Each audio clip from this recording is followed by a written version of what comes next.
Bonjour, je suis Vincent Bouvet du blog initiation-photo.com. Aujourd'hui, je partage avec vous comment exploiter les ombres en photographie. Première utilité, profiter d'un autre point de vue. Pour rappel, une ombre est géométriquement définie par 4 paramètres.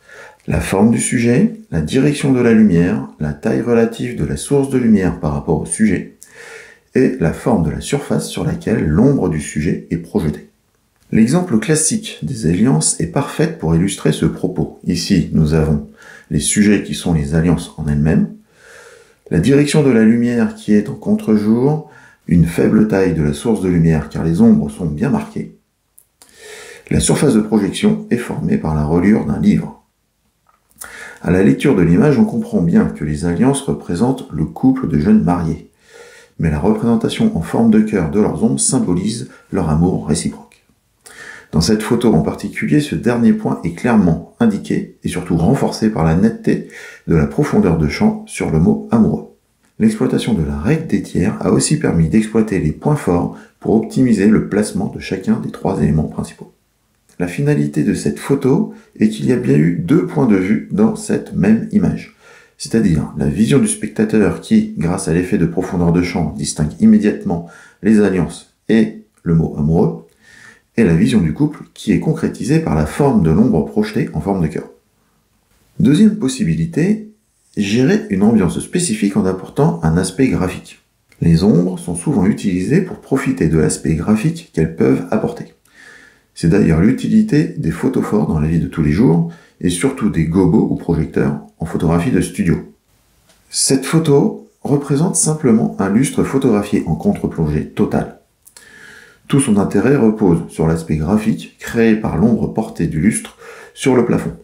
Le cadrage centré et légèrement incliné renforce aussi le graphisme de l'ensemble. Les ombres peuvent aussi inciter à voir au-delà du cadre.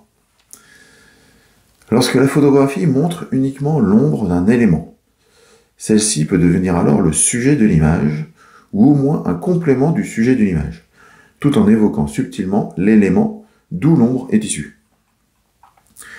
En fonction du thème de la photographie, l'ombre peut faire ressentir au spectateur des sentiments différents. La peur, la nostalgie, le rêve, une pensée. Dans l'exemple de la photographie affichée, le sujet est les graines de tournesol et l'ombre de l'oiseau, un élément complémentaire à la photo. Ici, l'objectif de la photo est d'évoquer la menace de l'oiseau envers les graines. Le fait de prendre une photo d'un oiseau mangeant des graines n'aurait pas du tout transmis le même message. Une dernière astuce est d'oser modifier les ombres. Modifier les ombres est un moyen de passer des messages subtils dans vos images. C'est comme si les ombres représentaient une seconde vision de la réalité photographiée dans la même scène. L'exemple de la photographie de type Lucky Luke illustre ce procédé. Cette technique repose sur l'assemblage de 2 images en post-traitement dans Photoshop. Alors, que faut-il retenir ? En général, exploiter les ombres est un bon moyen pour raconter une histoire dans vos images. Comme nous l'avons vu, le champ des possibles est plutôt étendu et peut produire des images hors normes. Voici donc un nouvel outil de votre caisse à outils photographique. N'hésitez pas à l'utiliser. Si vous avez aimé cette vidéo, je vous invite à cliquer sur le pouce vers le haut, à vous abonner à la chaîne YouTube et d'activer la petite cloche pour être averti de chaque nouvelle vidéo, de partager cette vidéo à vos amis, mais le top du top est de vous abonner à mon blog initiation-photo.com en scannant le QR code affiché à l'écran. Merci beaucoup, au revoir et à bientôt.